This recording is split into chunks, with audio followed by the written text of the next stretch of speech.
Bismillahirrahmanirrahim. Assalamualaikum warahmatullahi wabarakatuh. Salam sejahtera untuk kita semua. Kembali lagi bersama saya Bambang Prayogo dengan NVMA 1M020049 kelas 4A dari Prodi Pendidikan IPA. Baik, di sini saya akan menjelaskan topik materi yaitu tugas dan tanggung jawab manajemen pendidikan dengan mata kuliah pengelolaan pendidikan dengan dosen pengampu Dr. Muhammad Kristiawan MPD. Baik, materi pokok yang dibahas pada topik mata kuliah yang ini yaitu konsep dasar kepala sekolah, B. Syarat-syarat menjadi kepala sekolah, C. Ciri-ciri kepala sekolah efektif, D. Tugas dan tanggung jawab kepala sekolah, E. Fungsi kepala sekolah sebagai manajemen, E. Peran kepala sekolah. A. Konsep dasar kepala sekolah. Secara etimologi, kepala sekolah adalah guru yang memimpin sekolah. Menurut Purwadirnata 1976, kata kepala sekolah berasal dari dua kata yaitu kepala dan sekolah. Kata kepala dapat diartikan sebagai ketua atau pemimpin dalam suatu organisasi, sedangkan sekolah adalah sebuah lembaga di mana tempat dan penerimaan dan pemberian penjelasan. Menurut Syafruddin 2005, tugas kepala sekolah adalah mempengaruhi, mendorong, membimbing, mengarahkan, dan menggerakkan guru, staf, siswa, orang tua, dan pihak yang terkait untuk bekerja sama dan berperan guna mencapai tujuan yang telah ditetapkan. Hal-hal yang mempengaruhi kepemimpinan kepala sekolah menurut Depdiknas 1999 antara lain sebagai berikut. 1. Kepribadian yang kuat, yakni pribadi yang percaya diri, berani, bersemangat, murah hati, dan memiliki kepekaan sosial. 2. Memahami tujuan pendidikan dengan baik.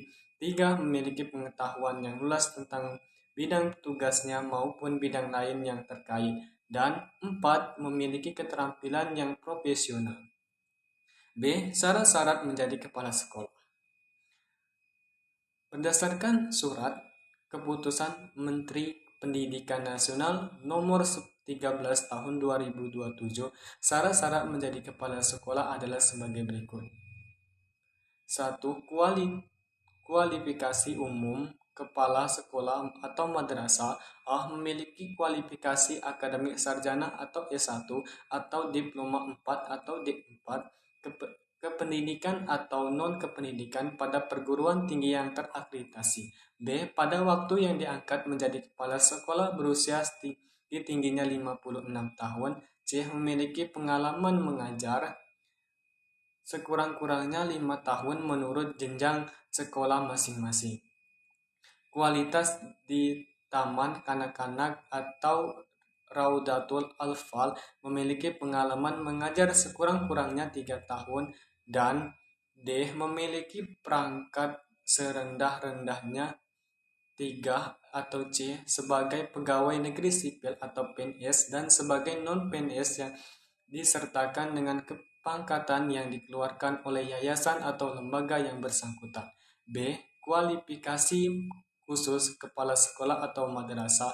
A. Kepala Taman Kanak-kanak atau Radratul Alfa TK atau RA 1 berstatus sebagai guru TK atau RA.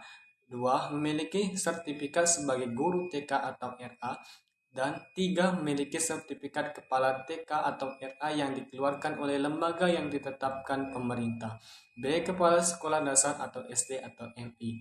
1. Berstatus sebagai guru SD atau MI. 2. Memiliki sertifikat sebagai guru SD atau MI. Dan 3. Memiliki sertifikat kepala SD atau MI yang dikeluarkan oleh lembaga yang ditetapkan pemerintah. C. Kepala sekolah menengah pertama atau SMP atau MTS. 1. Berstatus sebagai guru SMP atau MTS. 2. Berstatus sebagai guru SMP atau MTS. 3. Memiliki sertifikat kepala MTS atau SMP yang dikeluarkan oleh lembaga yang ditetapkan pemerintah. D. Kepala sekolah atas atau SMA atau MA. 1. Berstatus sebagai guru SMA atau MA. 2. Berstatus sebagai guru SMA atau MA. Dan 3. Memiliki sertifikat kepala SMA atau MA yang dikeluarkan oleh lembaga yang ditetapkan pemerintah. E. Kepala sekolah kejurusan SMK atau MAK. 1. Berstatus sebagai guru SMAK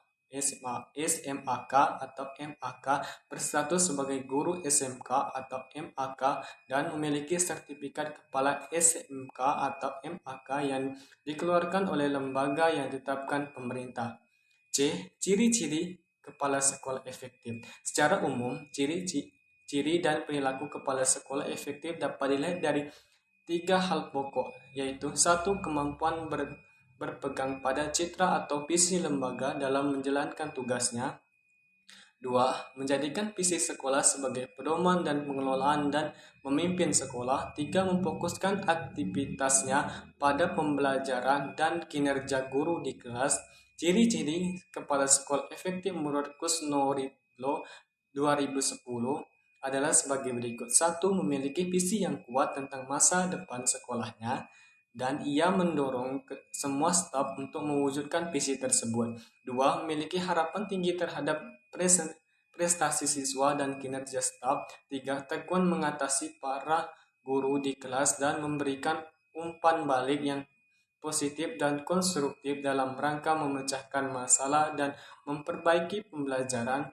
4. Mendorong pemanfaatan waktu secara efisien dan merancang langkah-langkah untuk meminimalisir kekacauan. D. Tugas dan tanggung jawab kepala sekolah.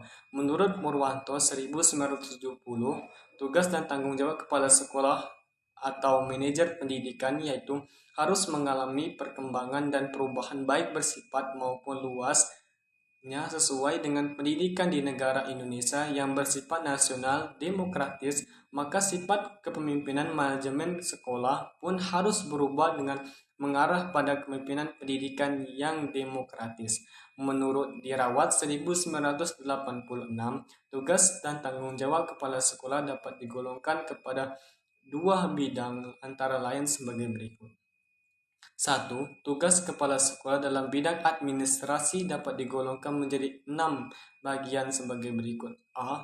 Pengelolaan pengajaran merupakan dasar kegiatan dalam melaksanakan tugas pokok. B. Pengelolaan kepegawaian. C. Pengelolaan kemuridan. D. Pengelolaan gedung dan halaman. E. Pengelolaan keuangan. F. Pengelolaan hubungan sekolah dan masyarakat. 2. Tugas kepala sekolah dalam bidang supervisi. A. Membimbing guru agar mereka dapat memahami secara jelas tujuan pendidikan pengajaran yang hendak dicapai. B. Membimbing guru agar mereka dapat memahami lebih jelas tentang persoalan dan kebutuhan murid. Dan C. Menyeleksi dan memberikan tugas-tugas yang paling cocok bagi setiap guru sesuai dengan minat, memberikan penilaian terhadap prestasi kerja sekolah berdasarkan standar-standar sejauh mana tujuan sekolah itu dicapai. Fungsi kepala sekolah. Menurut Stoner 1978 mengemukakan 8 fungsi kepala sekolah sebagai berikut.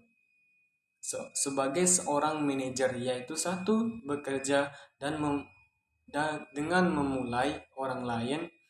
2. Dengan waktu dan sumber terbatas mampu menghadapi berbagai persoalan. 3.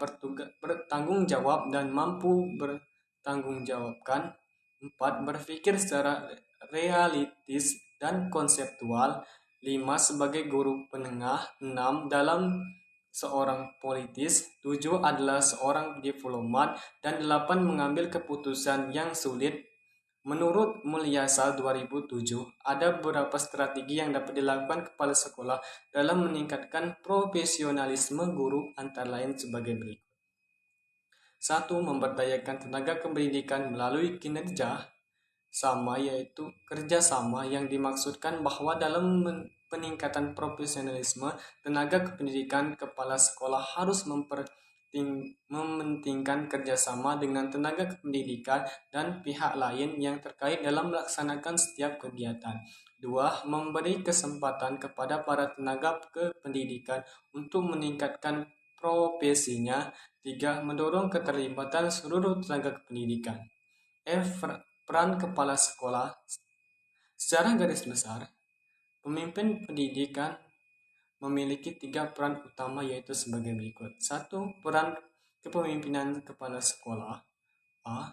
Kepala sekolah merupakan kunci dalam membentuk kultur sekolah. Kepala sekolah harus dapat membentuk budaya positif di mana staf berbagai pengertian dan memiliki dedikasi untuk peningkatan sekolah dan pengajaran. 2. Kepala sekolah harus dapat menjalin hubungan dengan kelompok internal dan eksternal. Kelompok internal antara lain 1. Pengawas dan pengelola pendidikan pusat, 2. Dewan sekolah, 3. Teman sejawat, 4. Orang tua, 5. Masyarakat sekitar, 6. Guru, dan 7. Siswa. Sedangkan kelompok eksternal yaitu profesor, konsultan, dan badan akreditasi dan sebagainya. 2. Peran manajerial kepala sekolah. A. Peran manajer merupakan aspek utama kepemimpinan kepala sekolah. Keterampilan manajerial yaitu 1.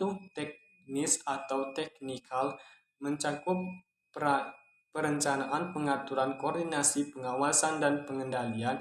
2. Manusia atau human, keterampilan hubungan antara manusia, motivasi, dan membangun moral. Dan 3. Konseptual atau konseptual, menetapkan pada pengetahuan dan teknik terkait jasa atau produk tentang organisasi. B. Secara umum, kepala sekolah seharusnya harus memimpin diri dari pusat, demokratis, mendelegasikan tugas tanggung jawab, memberi kuasa dalam pengembalian keputusan, dan mengembangkan usaha elaboratif yang meningkatkan siswa, guru, dan orang tua. C. Kepemimpinan untuk kepala sekolah yaitu 1. Kepemimpinan struktural, 2. Kepemimpinan fasilitatif, 3. Kepemimpinan yang mendukung, 3. Peran kurikulum pengajaran kepala sekolah di bidang kurikulum pengajaran hendaknya menjadi prioritas kerja utama kepala sekolah sehingga dapat meningkatkan mutu pendidikan di sekolahnya. Ada 6 peran kepala sekolah di bidang kurikulum pengajaran yaitu A. Menjamin kualitas pengajaran, B. Mengawasi dan mengevaluasi pengajaran, C. Mengalokasi dan melindungi waktu pengajaran, D. Mengkoordinasi kurikulum, E. Memastikan isi mata pelajaran tersampaikan, F. Memonitoring kemajuan siswa. 6 peran tersebut menggambarkan suatu contoh kepala sekolah efektif. Sekian video pelajaran kali ini. Semoga apa yang saya paparkan dan saya jelaskan bisa bermanfaat untuk kita semua. Saya ucapkan terima kasih banyak. Wassalamualaikum warahmatullahi wabarakatuh.